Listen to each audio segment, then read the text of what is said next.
Salutations, assalamu alaikum, bienvenue à cette présentation des Églises chrétiennes de Dieu, CCG en direct.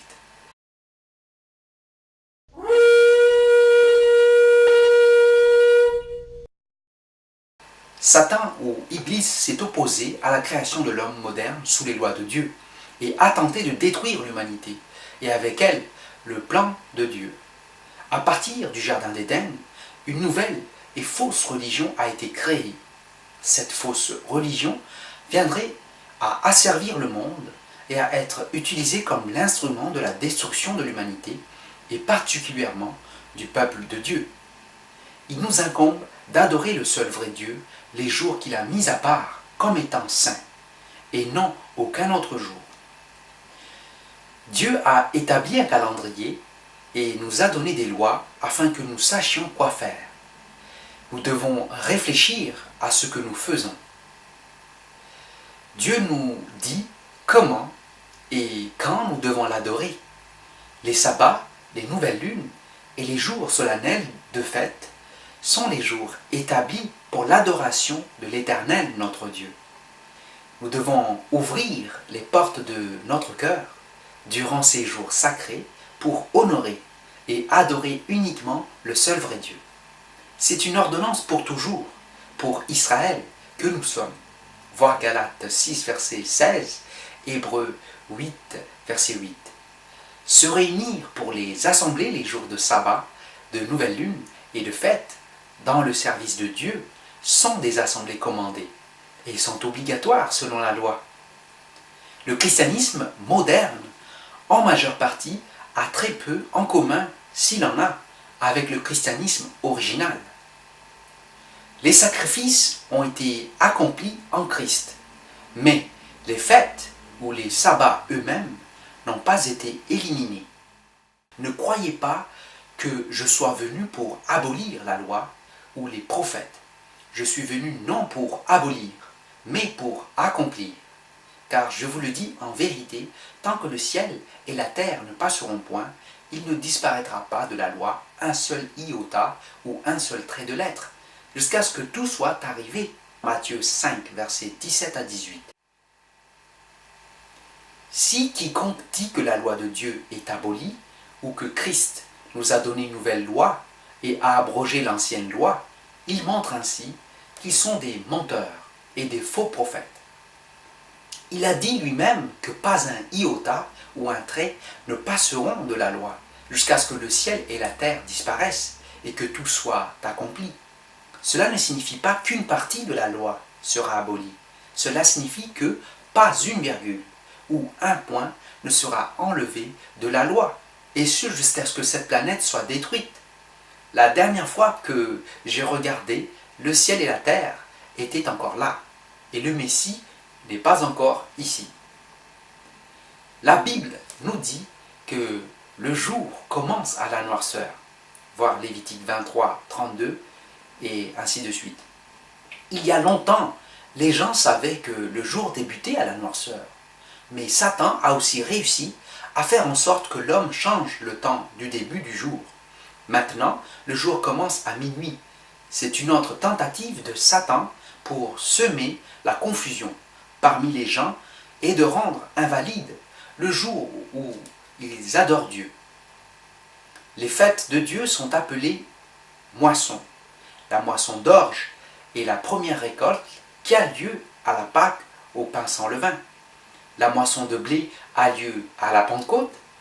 La dernière moisson est la récolte générale qui a lieu à la fête des tabernacles ou des tentes.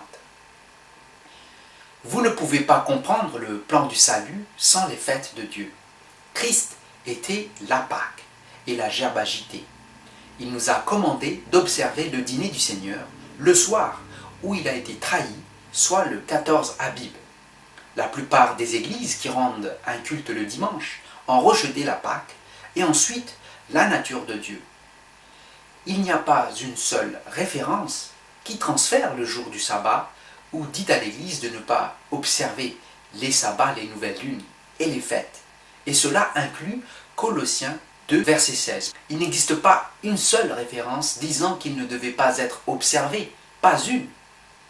les évangiles sont remplis de références sur l'observance de toutes les fêtes par Christ et les apôtres. Paul les a observées et cela peut être interprété à partir de ses écrits, voir Actes 12, verset 3 et Actes 20, verset 6. 1 Corinthiens 5, verset 7 à 8 explique comment nous devons observer la fête des pains sans levain.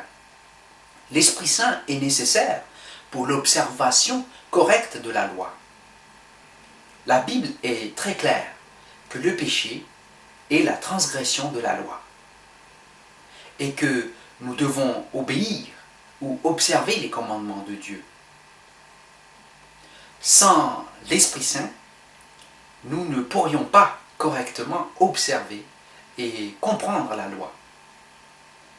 Quiconque qui dit qu'il aime Dieu et n'observe pas ses commandements est un menteur, et la vérité n'est pas en lui. Jean a dit que c'est la façon par laquelle nous savons que nous aimons les enfants de Dieu quand nous aimons Dieu et observant ses commandements. Cela est le test indéniable d'un vrai chrétien. Rappelez-vous ce fait des instructions de Paul à l'église de Colosse. Que personne donc ne vous juge au sujet du manger ou du boire ou au sujet d'une fête, d'une nouvelle lune ou des sabbats, c'était l'ombre des choses à venir, mais le corps est en Christ. Colossiens 2, versets 16 à 17. Il dit ici de ne laisser aucun homme vous juger sur la façon que vous les observez, non pas les ignorer. Le texte montre clairement qu'ils observaient toutes les lois de l'alimentation et les fêtes, les nouvelles lunes et les sabbats. Ils ont été instruits à ne pas laisser des hommes les juger concernant la manière qu'ils les observaient et non pas comment ils ne les observaient pas. Le calendrier de Dieu sera rétabli et tous sur la planète observeront le sabbat et les nouvelles lunes. Et les fêtes de Dieu seront observées par toutes les nations. Ils enverront leurs représentants à Jérusalem pour la fête des tentes, sinon les nations n'obtiendront aucune pluie en saison et elles subiront les fléaux de l'Égypte et elles mourront de la peste. Voir Ézéchiel 14, versets 16 à 19. Les saints de Dieu sont ceux qui gardent les commandements de Dieu et le témoignage de Christ. Voir Apocalypse 12, verset 17, 14, verset 12 et Apocalypse 22, verset 14. Ils obéissent à toute la loi et adorent Dieu durant les bons jours de la façon que Dieu a ordonné.